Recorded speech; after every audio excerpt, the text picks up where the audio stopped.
I'm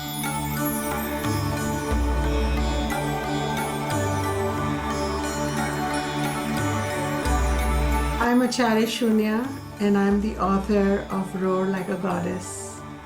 And I am bringing to you a whole new contemplation on what's your goddess type.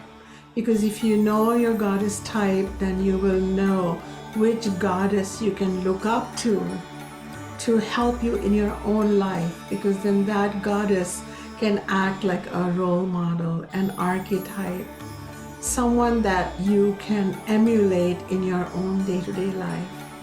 And this is going to be a really interesting series, so you can stick around and find out if you are channeling deep inside you at your deep subconscious level Goddess Durga, Goddess Lakshmi, Goddess Saraswati, Goddess Kali, or Goddess Parvati. And there'll be few more goddesses that you will discover during this series of YouTube videos, and I will be releasing one every week for the next several weeks. I wonder if you are the Durga type of woman or person today. To be a Durga type personality, first off, you experience a sense of purpose to your existence. Now, it's a different thing that you may or may not know that purpose, but somehow you inherently are always feeling that your thoughts, your actions, your behaviors, your body of work, in case you are an author or an artist or a musician or a rapper, whatever you are doing, you know that this is purposeful, this is not random. And whether others endorse you or not, you experience that sense of purpose, maybe beyond words, maybe it has some clear definition, but there is a purpose, a meaning, and you're about to discover it. And if you already have, then I'm not surprised.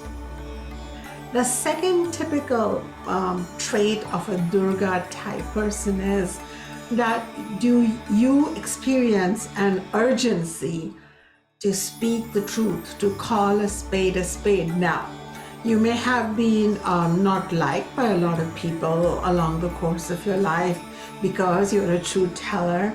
And if there were times when you could not express it, there was never a time when you didn't know it. When you knew that this is an illusion, this is a delusion, this is fake, this is inauthentic, and here is the truth. And it's always on the tip of your tongue to speak the truth. And many a times when you've spoken it, that truth has ignited something truthful in others also.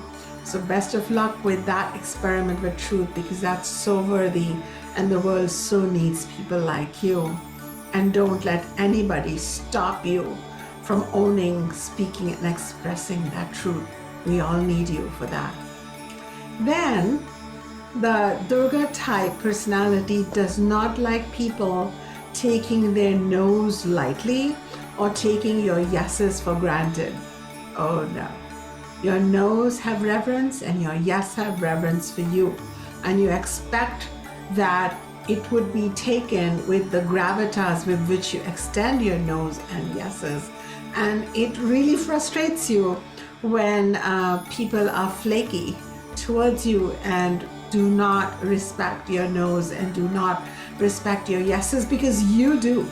You try to be a trustworthy person, someone who keeps their word, and someone who really has brought consideration behind their no and consideration behind their yeses. You put all your weight behind your yes and make it happen.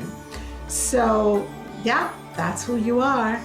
And then you're not someone as a Durga personality type who will take disrespect or unfairness or even subtle mocking, which is no longer fun now, lying down. And even if you are kind of squeezed in a corner because you are punished or your culture does not encourage people like you and wants you to conform to and bow your head to injustice or whatever goes in the name of this is the way we do things, well, you know that you don't like those things. You're a stickler for respect for yourself and for everyone. And you will therefore internally or in a very public way make it known that I want respect, and I want respect to be extended equally to all beings, and you know you're deserving of respect and deserving of justice and fairness, and you are right, let me tell you that. Then you are someone who is always pushing the envelope of your own life because you're not willing to settle for would've, should've, could've. It just doesn't sit well with you to simply do something because this is the way it's been done or this is what is a trend.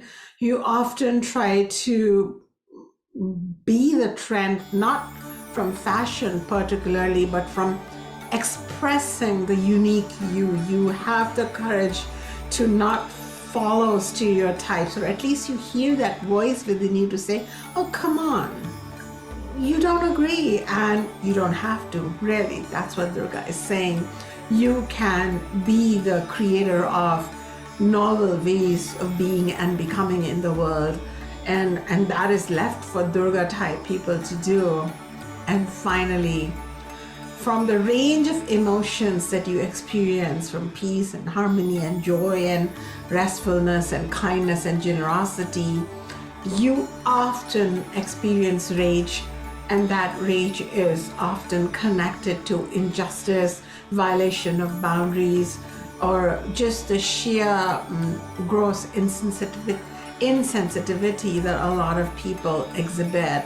And you're someone who experiences it. Now, you may experience some shame because of that or blame because of that, and you really need to let that go. And I guess when you read my book, Roar Like a Goddess, you will be able to connect with the whole goddess Durga type, because the whole first part of this 3-part book is dedicated to Durga, and you'll be able to read her mythology, and you'll be able to discern why she made certain choices and why she didn't make certain choices.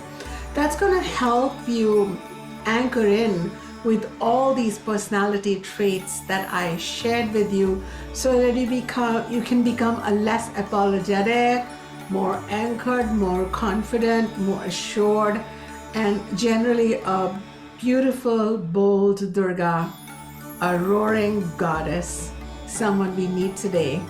And this teaching is not just for women who are biologically women, but for anyone who identifies with the feminine gender, and really anyone of any gender who has these traits is channeling the divine feminine energy, Shakti of Goddess Durga.